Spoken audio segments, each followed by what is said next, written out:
Hello viewers, आप अब तक बहुत सी वीडियोस देख चुके होंगे जिनमें हम ब्लेंडर सॉफ्टवेयर पर मुख्तलिफ ज्वेलरी के मॉडल्स बनाते हैं और इस दौरान नई चीज़ें सीखने को मिलती हैं। आज भी हम इसी तरह एक खूबसूरत सा ब्रेसलेट बनाने वाले हैं। तो वीडियो को एंड तक देखें, उम्मीद है आपके लिए हेल्पफुल होगी। हम अपना मॉडल बनाना शुरू करते हैं टॉरस मैश ऐड करके। इस टॉरस के मेजर सेगमेंट्स को 48 से बढ़ा के 96 कर लें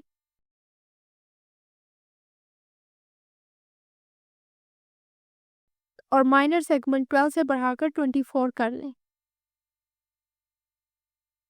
ये टॉरस मुझे असल में फ्लैट सर्कल टाइप चाहिए,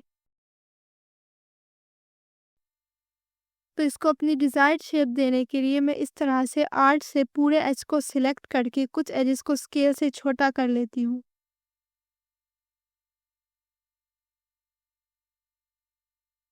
यहाँ से कुछ हिस्सा ऊंचा और फ्लैट है, इसके ऊपरी हिस्से को नीचे ग्रैब कर लें और बिल्कुल इसी तरह नीचे वाले हिस्से के सेगमेंट्स को ग्रैब करके ऊपर ले जाएं। ये बन गई एग्जैक्ट शेप जो हमें चाहिए।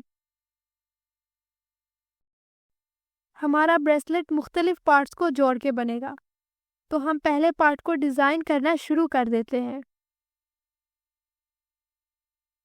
शिफ्ट प्लस आर्ट से इन 6 क्या कहते हैं आई थिंक लूप्स को सिलेक्ट कर लें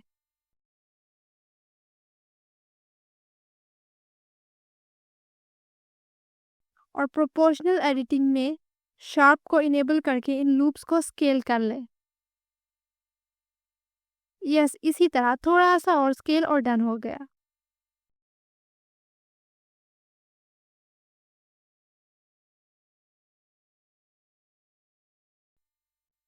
एक और चीज़ जो थोड़ी और चेंज करनी होगी वो ये कि इस डिज़ाइन के ये वाले किनारे बहुत शार्प हैं।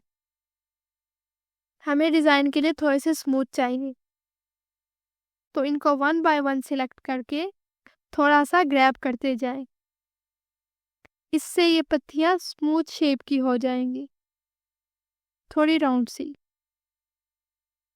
अब इसको बीच में से थोड़ा सा ऊपर को ले जाएं ताकि ऊपर से उठा हुआ हो। हमें इस डिज़ाइन के अंदर डायमंड्स रखने हैं, तो इसके अंदर डायमंड्स लगाने के लिए जगह बना लेते हैं। इसके लिए ऊपर की तरफ इन बीच वाले एजेस को सिलेक्ट करें और ग्रैब करके नीचे ले जाएं।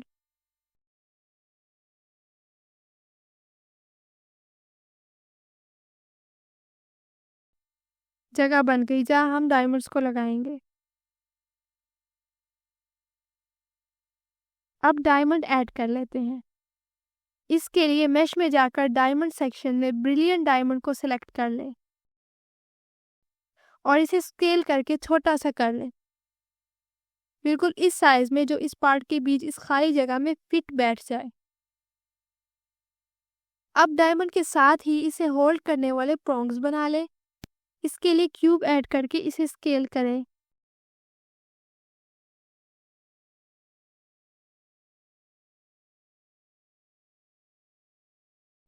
ग्रैब करके डायमंड के साथ लगाएं और फिर क्यूब में sub division surface modifier add कर लें और इसके व्यू लेवल्स 3 रखें। फिर शेड स्मूथ करें। अब ऊपर वाले सिरे को थोड़ा बड़ा करने के लिए एडिट मोड में ऊपर वाला फेस सिलेक्ट करें और इसको स्केल करके बड़ा कर लें, बस थोड़ा सा।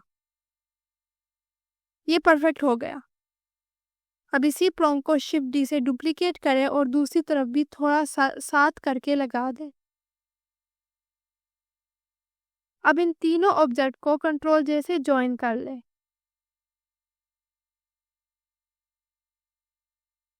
यहाँ मिस्टेक हो गई, मैंने क्यूब पर सबड्यू मॉडिफायर अप्लाई नहीं किया था, जिसकी वजह से ज्वाइन करने पर मेरे डायमंड की शेप भी बिगड़ गई।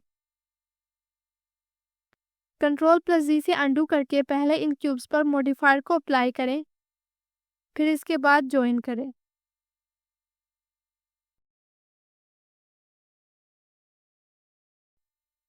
तो अब मसला नहीं होगा। इस डायमंड को सेट कर लें और फिर इसको डुप्लीकेट करते जाएं। और हर अगले डायमंड को ग्रैब और हल्का सा रोटेट करके सेट करते जाए।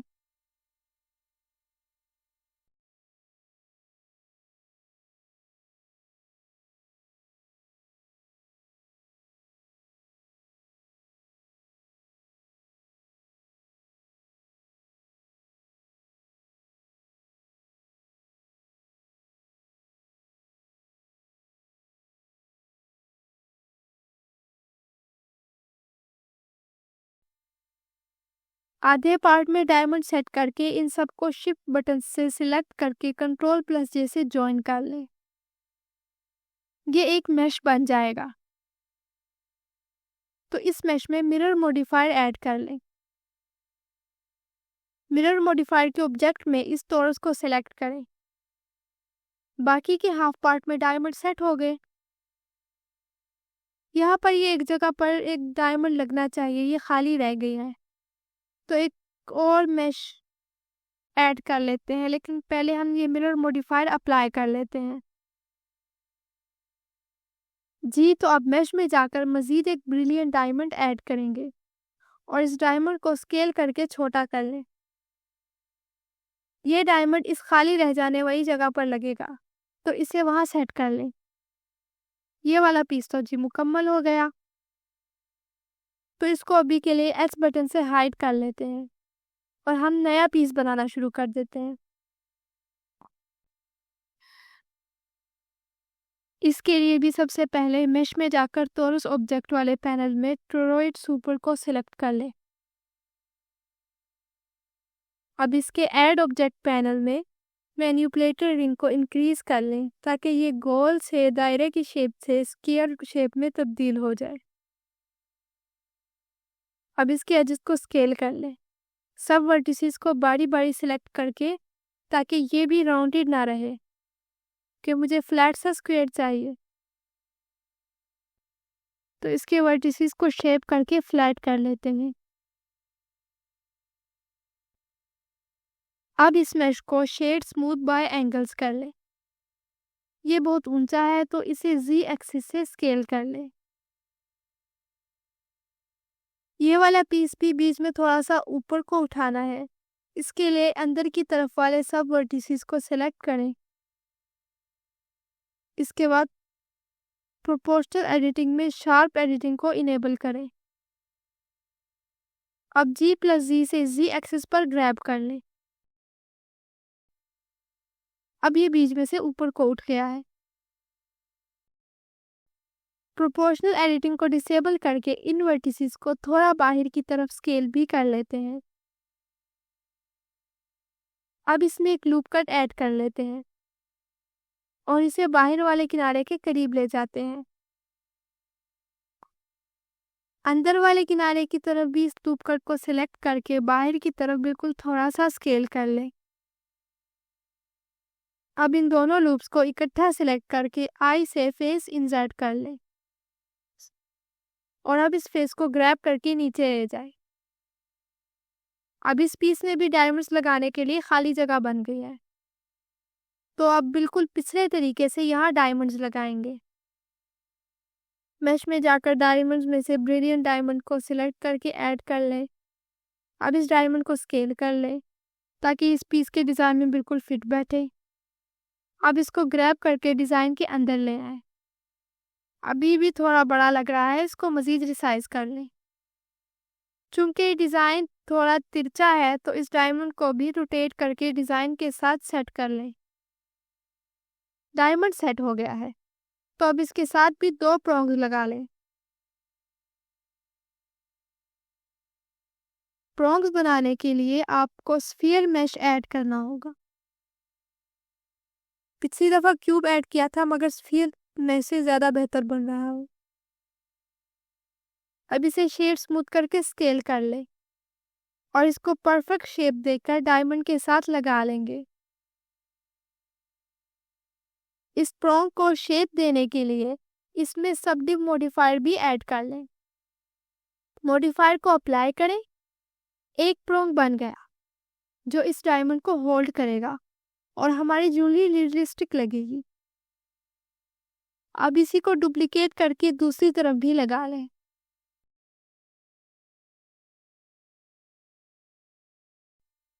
इससे आगे का प्रोसेस वही सारा पिछला प्रोसेस है जो हमने पिछले पीस पर किया था। तो यहाँ से वीडियो को स्पीड अप करके आगे बढ़ जाते हैं।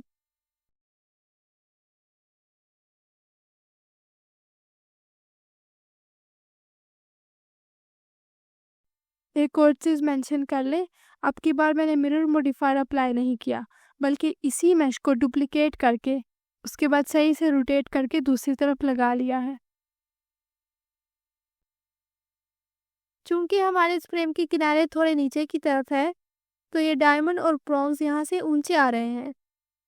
तो इन सबको सिलेक्ट करके पी से सेपरेट बाय लूज पार्ट्स कर लें। अब हर मैश अलग हो गया। तो अब इन बाकी सबको भी जहाँ थोड़ी सी बेहतरी की और ग्रैब करने की ज़रूरत है, ग्रैब कर लेंगे। अब इन कोनों की तरफ वाले डायमंड्स की तरफ जाते हैं। इस डायमंड को सिलेक्ट करके एडिट में चले जाएं। अब इसको रोटेट कर लें और फिर ग्रैब करके सही जगह पर रख दें। इसी तरह ही बाकी तीनों कॉर्नर वाले डायमंड्स को भी कर लेंगे।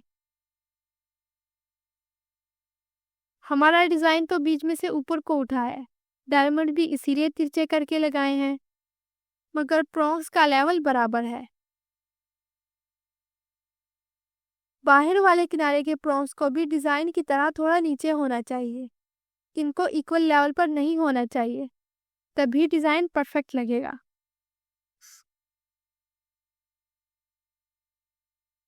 तो इन सब प्रॉन्स को एक एक करके इकट्ठा सिलेक्ट कर लें और कंट्रोल प्लस जे से ज्वाइन कर लें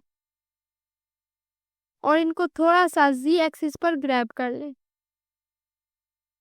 इन कॉर्नर वाले चारों प्रॉन्स को बाकियों से ज़्यादा नीचे की तरफ लेकर जाना है।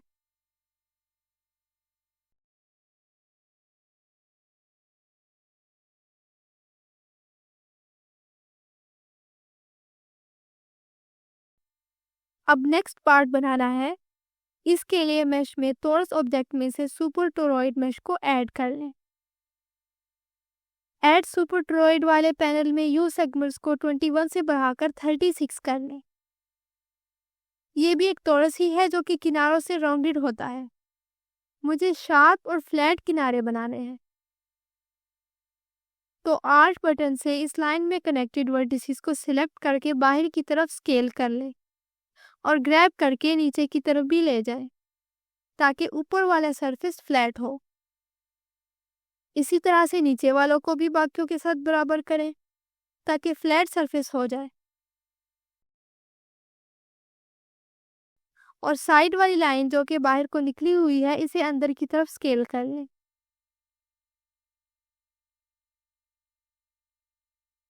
इस प्रोसेसिंग के दौरान मुझसे प्रोपोर्शनल एडिटिंग इनेबल रह गई थी, बस इसका रेडियस बहुत छोटा कर रखा था, तो इसलिए कोई मसला नहीं हुआ। अब इन 4 यू सेगमेंट पर मौजूद वर्टिसेस को सिलेक्ट कर लें और रेडियस बढ़ाकर अंदर की तरफ स्केल कर लें।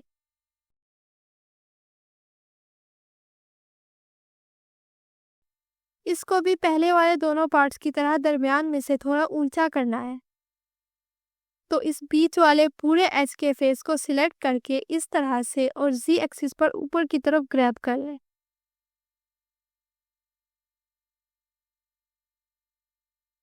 प्रोपोर्शनल एडिटिंग इनेबल होने की वजह से ये इस तरह से स्मूथली बीच में से ऊंचा और आखिर में नीचे हो जाएगा। बाकी का प्रोसेस बिल्कुल सेम है, तो बस वीडियो को लंबा नहीं करते, स्पीड अप करके आखिरी ब्रेसलेट के पार्ट की तरफ बढ़ जाते हैं।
इसके लिए भी सबसे पहले मैश में जाकर टोरस ऐड कर लें और इसके ऐड टोरस पैनल में माइनर सेगमेंट्स की तादाद 5 कर लें।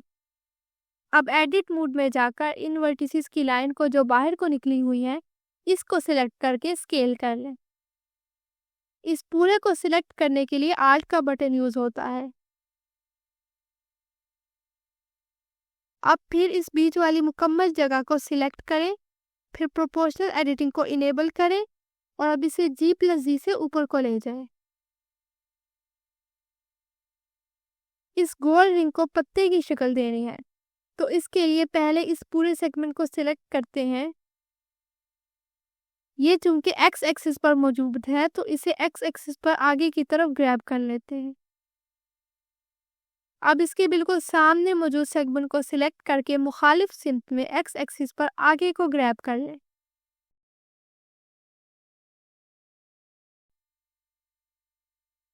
बीच में थोड़ा सा और ऊपर कर लेते हैं। बाकी डायमंड्स लगाने वाला प्रोसेस तो सेम ही है।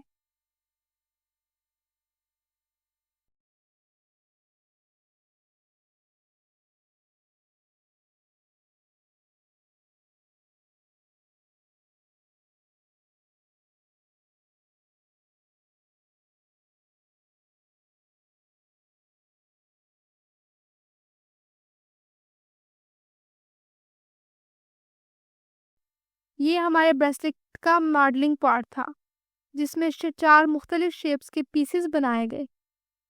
नेक्स्ट में हम इनको टेक्सचर ऐड करेंगे।